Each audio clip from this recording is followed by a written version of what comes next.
अब मेरा ख्याल है वक्त आ गया है कि इस फैसले पे तो बहुत बात होगी और यकीनी तौर पे तारीख इस फैसले पे फैसला करेगी। फिलहाल इसका रिजल्ट ये है कि पीटीआई के जो कैंडिडेट्स हैं, जितने भी जिन्होंने नॉमिनेशन पेपर्स फाइल किए थे, वो अब आज़ाद उम्मीदवार के तौर पे इलेक्शन लड़ेंगे और उनके लिए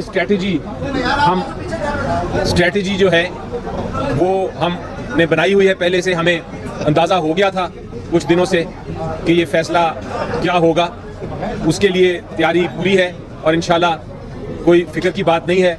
हम इसको जो अगले दिन आ रहे हैं, चंद दिन में मेरा ख्याल है इलेक्शन की अब तैयारी होनी चाहिए, क्योंकि 8 फरवरी को इलेक्शन है और इंशाल्लाह इलेक्शन पीटीआई पूरे जोरों शोर से लड़ेगी।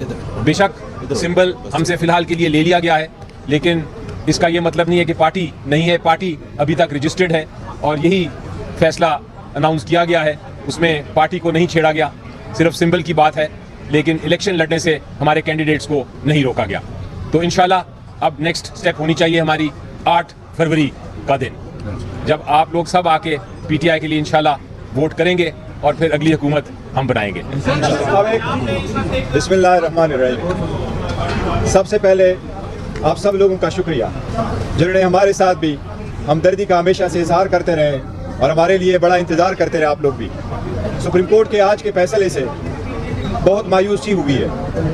आज के फैसले से सुप्रीम कोर्ट के गैर मकबूल और मुतनाज़िया फैसलों में एक नए बाब का इजाफा हुआ है।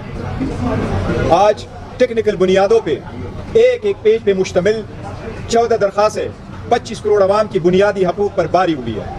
इंसाफ खोता हुआ नजर आना चाहिए।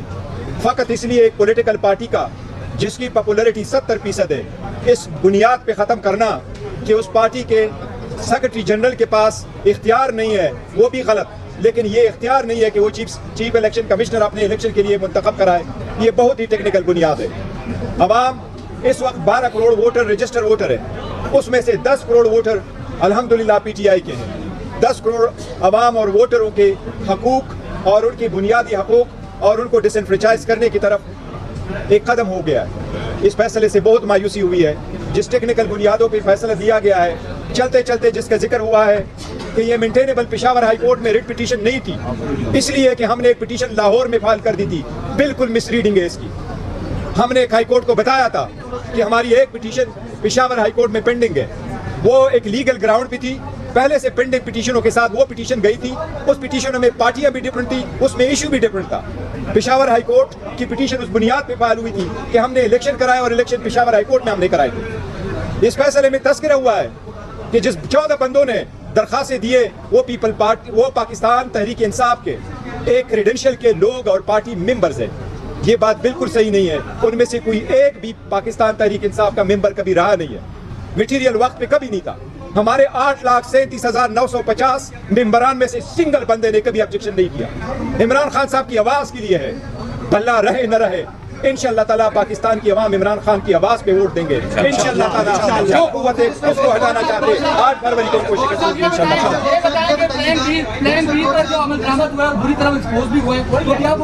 आप एक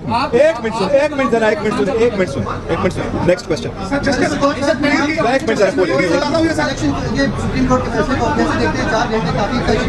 नहीं, कोर्ट हमेशा करती है।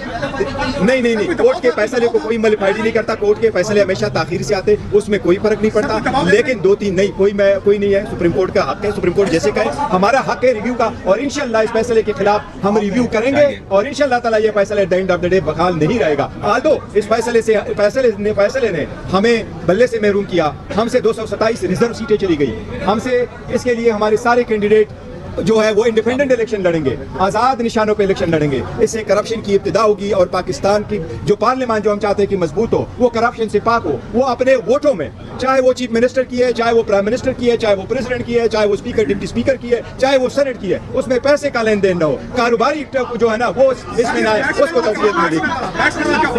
वन बाय वन करके करने हैं।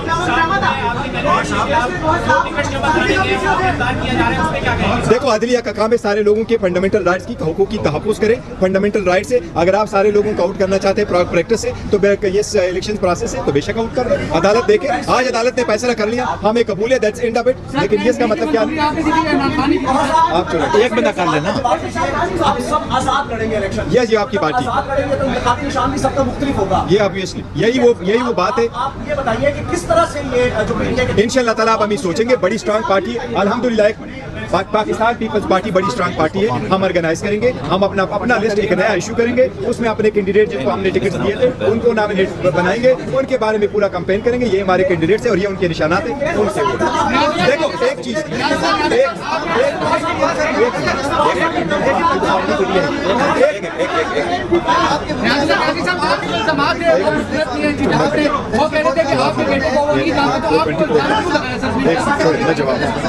मैं बता एक मिनट देखो एक मिनट, इसका जो है ना जिस वक्त आप इलेक्शन लड़ते हैं और आप इलेक्शन इंडिपेंडेंट रखते हैं, तो जब आप इंडिपेंडेंट हो आप पे पार्टी के हिदायत और इंस्ट्रक्शन लागू नहीं होते और इसलिए आप पे आर्टिकल 63A लागू नहीं होता। आप जिसको चाहे वोट दें, इसके फर्क को हटाने के लिए हम सारे कोशिश करते रहेंगे।